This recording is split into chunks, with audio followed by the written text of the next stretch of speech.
Is that sensor plugged in the right way? Yes. It only goes in one way. No, it doesn't. Yeah. It can be plugged in both ways. So we found the harness that was unplugged, so my cam went away. So what you doing? Right now we're trying to figure out why it won't start.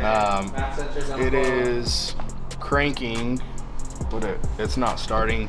Could either be because ethanol is such a cold fuel that we had a really hard time starting it last time, or it could be that something's missed. So we're gonna go over everything, keep playing with it, and figure it out. 20 bucks if something's missed. Facts. But knowing us, we're close because the only codes that we have is for the mass airflow sensor, which we unplugged to help it start, and the intake air temp sensor. So not bad to only have 2 check engine light codes. Help me out. This. Spray a little bit of star fluid up in that bitch. Dude, I considered some brake fluid to heat it up. Sparky sparks. Okay, it's unplugged.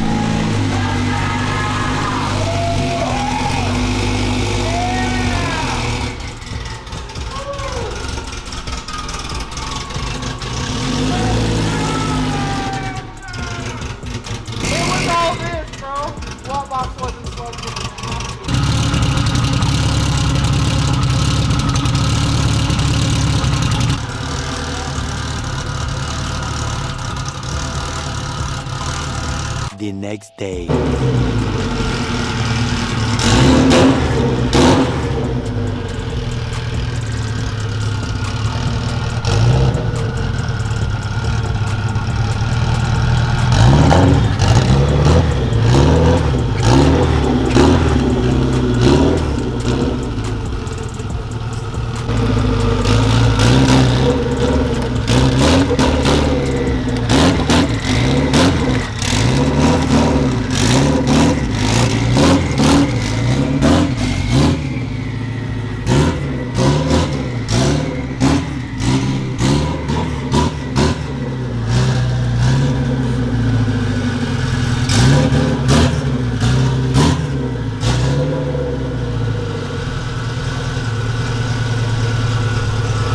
Right now, we are strapping the car on the dyno. We're doing a couple test hits, making sure that everything's all good to go. Dial in the fueling on the low end, and then kind of working our way up. I think right now we're only going to about 6,000 RPM.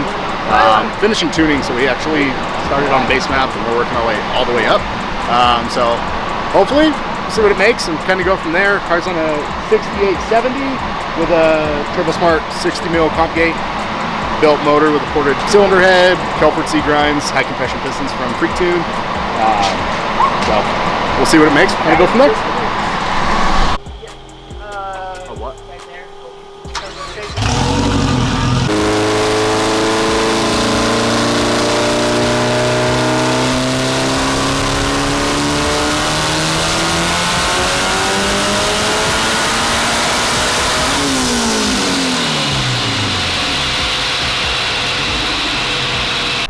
We already saw it pull past 400, so the motor's healthy. What are boost air temps in at? I can check for you. They're probably not bad, 93. But again, ethanol doesn't care. And especially when you're talking E100, like, I could run you up to 170 boost air temps, you would make within 30 horsepower of what it would at like an appropriate rate. Ethanol does not care. You just have to burn the energy that you're putting into the motor. That's really what it comes down to. It doesn't come down to anything else. If you have all this octane and you're not burning off that extra energy, it goes to waste. And then you're creating extra load where you don't need to. You know, so you essentially have to use a fuel. Yeah, more octane is better, but with him running like E100 and me being on spring pressure and running not a lot of ignition, I have to run more at this point. But I also have to balance the fuel because he's at 99 injector duty cycle. But I'm not even using any of his PI system yet. So it's like, it's a weird balance, man. It's such a He's the best. He the best. Daddy Will's the way to go. You know. And it works better. So it made 24 PSI, but that's because I turned the boost controller on. But now I'm gonna actually add some wastegate duty cycle to try and get it up there. I also have the fuel that I need. That's the best part about it. It's like me having the fuel. It's like I don't have to be scared anymore.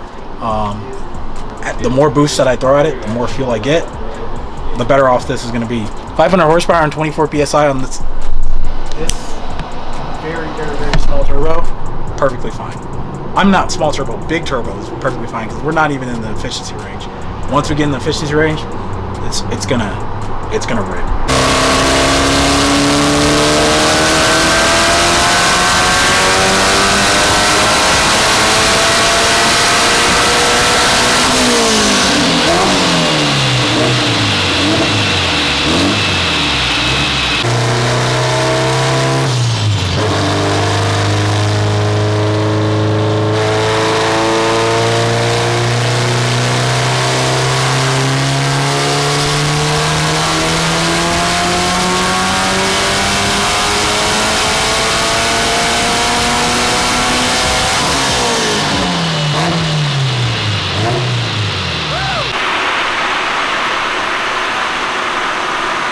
Now we're in a situation where it's like, do we manually adjust it or do we hardwire directly to the ECU to actually get rid of it possibly being the harness?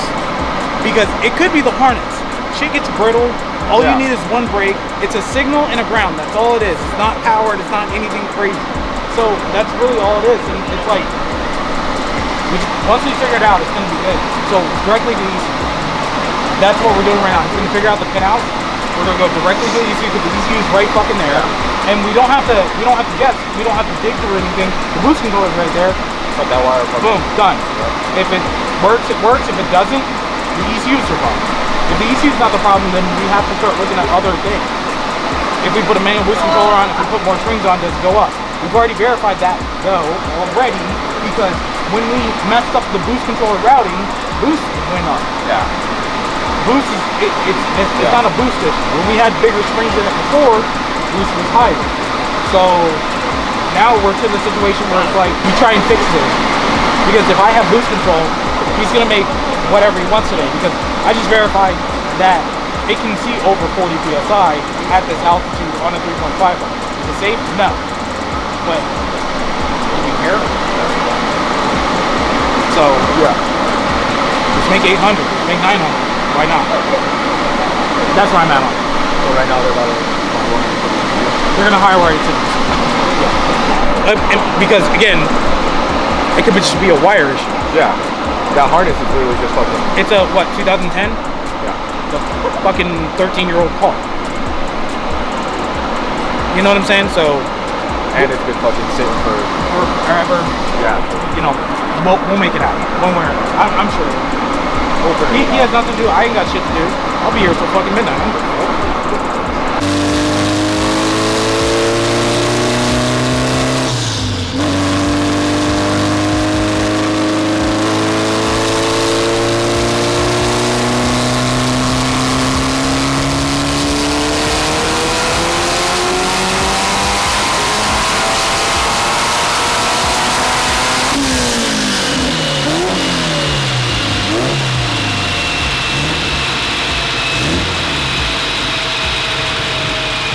Several days later. Alright guys, so we just got finished up on the dyno a couple nights ago.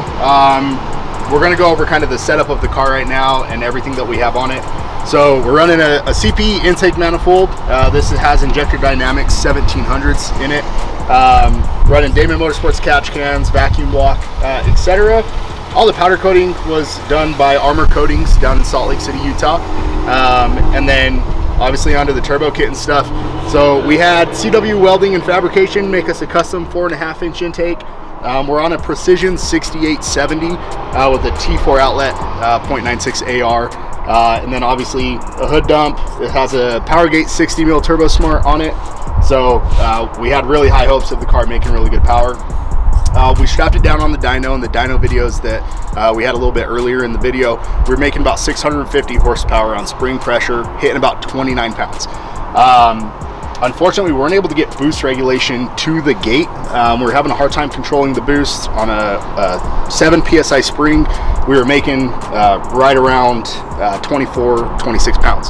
So to get the car up in boost and help us make power, we swapped out the springs in it. On a 14 PSI spring, we ended up finishing at about 36 PSI. What we think is happening is that we're not getting enough wastegate priority here. So what we're gonna do is we're gonna slap a tile 44 mil wastegate directly to the exhaust housing in hopes of really being able to control the boost and go from there. And we'll have that midsection remade to delete this and this, so that way it's basically two separate systems instead of recirculated. In doing so, we're hoping we're going to get that boost regulation we need, because running it on spring pressure at 36 pounds, we were able to hit 799 horsepower. Will Dawson is our tuner with PD Tuning. He's stellar. We flew him out. He helped us so much in getting this car ready to go and really set up. So overall right now, car makes 799 on 36 pounds. Once we have the boost regulation, we're hoping to turn it up and really start making some power. That number is uncorrected. So, or sorry, it is corrected. It's a 799 horsepower corrected. We are up in Utah, so elevation, we ended up making, I think, about 670 to the wheels with about 623 foot-pounds of torque. So, in being able to control the boost, we'll be able to pump that number up and really get going on this car to try and make 1,000. So, motor has Freektune high compression pistons. They're 11.1 to 1. We have Manly I-beams in it, fully built bottom end. The head has a Overspeed cylinder head. So that one's fully ported. We have Kelford C-grind cams in it, NTK plugs, just kind of the basics there. Nothing really too crazy. Intercooler system, we also had them go through, ignore the rat's nest of wiring. It was last minute. We had this car running in a week, so we did everything that we needed to do. But we have custom piping, a KLM 1300 horsepower intercooler, and then vibrant clamps on it to help keep everything sealed up. Overall, the car's done really well. When we were on the dyno, the radials we had on it started bubbling. We put the RPF ones in the back on it, and those just spun on the dyno. So we put the slicks on, slicks bubbled, so that kind of ended our night in terms of trying to put more spring pressure in it and get a little more boost. But because it is just on spring pressure, turbo's falling off pretty hard up top, not allowing us to continue to further that up. So once we have all of that put together, we'll be back with a couple more videos of it on the dyno again, and we'll see how close to 1,000 we can get.